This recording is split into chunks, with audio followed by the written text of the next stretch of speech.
د بعضو خلکو دا ډېر ملګري راغلي دي دې پروګرام ته چې هغوی ته دا سلفیت او د اهل حدیثو دا نوم دا ورته یو بوخ کوي. اهل حدیث څوک دي؟ دا به چې د غټ ښکر به وي، ورته یو بلا به راځي. ډېرو ملګرو زما دا بیانونه اورېدو، بیا په بعض ځینو کې ورته دا ټکی راغلی دی لکه ما ویلي چې موږ اهل حدیث دا وایو سلفیت هغه حیران شوي اهل حدیث دی او دا دی اهل حدیث. موږ خو په زړه کې بل سوچ دی چې اهل حدیث وګوره څوک لنډ تعارف د اهل حدیثو دا دی چې ځان قرباني د الله په خبره او د پیغمبر په خبره دا تعریف دی او په هغه طریقه روان دي، په کومه طریقه چې صحابه کرام روان، په کومه طریقه چې تابعین روان، په کومه طریقه چې د دین امامان روانو، دا د اهل حدیثو منهج دی. اهل حدیث نه په امامانو پسې بدې نه وي، نه په علماو پسې وي، نه په فقهاو پسې، او نه یې فقه رد کړې ده ټوله. دا چې څوک کوم وایي په اهل حدیثو پسې دا خبرې کوي دا بهتان دي. همدلته یو مولوي صاحب دی، بل ورځ مو له یو بیان واورېدو، بیانوم یې پرېږدي تاسو ځینې فایده واخلئ د هغه ډېر قیمتي ملغلره ده. وی دلته اوس زموږ خوا کې یو وابي او د هغه د جنکو مدرسه وه، نو یو جنۍ یې خوښه شوه. جنۍ یې خوښه شوه نو جنۍ ته یې ویل چې تا سره واده کوم. هغې ورته مور پلار ته وویل، مور پلار سره ولې خبره وکړه خو هغوی ونه منله. نو بیا حل دا راویستو، دې جنۍ ته یې ووایي چې ته ماله د خپلې سینې نه پی راکړه، نو زما او ستا به بیا هم لار د کتو خو کولی شي، نو د یو بل دیدن به کوو. لاندې خلک وایي اعوذ بالله، داسې ووایي بیا سرک سره کافران دي. لکه نو یو خو راپاسې ده ته ووایه چې واده یې نه یې شوي د هغې په سینه کې پی وي، دا تپوس خو ده نه وکړه دی څنګه هغې ته وایي چې ماله پی راکړه. یو کس په دغه ځای کې راپاسه ورته ووایه دروغجنه دا دومره غټې بنډلې چې ته د الله په کور کې چاپ کوې، صرف ته زما د داسې جنۍ وښایه چې هغه واده شوي نه وي او د هغې په سینه کې دې پی راشي، او بچی نه وي شوي او په سینه کې دې پی راشي.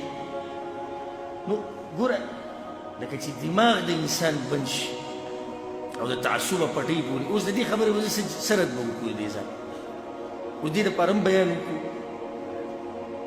دا د دې بعضو دا خبرې دا د کولو لایق نه دي، د کولو لایق نه دي. نو موږ الحمدلله په چا پسې بدې ردې نه وایو، نه د چا نومونه اخلو، نه په چا ردونه کوو. موږ سره دغه ټیب نشته. موږ الحمدلله نه فارغه کېږو د قرآن او د حدیث درسونو نه، موږ د هغې نه فارغه کېږو. روزانه د قرآن او حدیث درسونه یو الحمدلله. او زموږ ژوند هغه الله د دې قرآن او حدیث سره تړلی دی بحمدلله. خو چې کینو پاسو موږ د قرآن او حدیث سره کینو پاسو. زموږ په مجلسونو کې هم دا ټکی ډېر اوري، قال الله قال الرسول. زموږ په مجلسونو کې په مخه درود به اوري، صلی الله علیه وسلم صلی الله علیه وسلم صلی الله علیه وسلم. زموږ په مجلسونو کې د دغه پیغمبر تذکیرې به اوري. اهل حدیث هغه خلک دي چې هغوی مسلمانانو ته کافران نه وایي. اهل حدیث تکفیر د مسلمانانو نه کوي. اهل حدیث مسلمانانو ته بې تحقیق بدعتیان نه وایي. اهل حدیث په چا باندې د فسق او فجور فتوی هسې د ځان نه ورکوي. اهل حدیث د مسلمانانو په ملکونو کې یره نه پیدا کوي. اهل حدیث مسلمانان نه یېروي.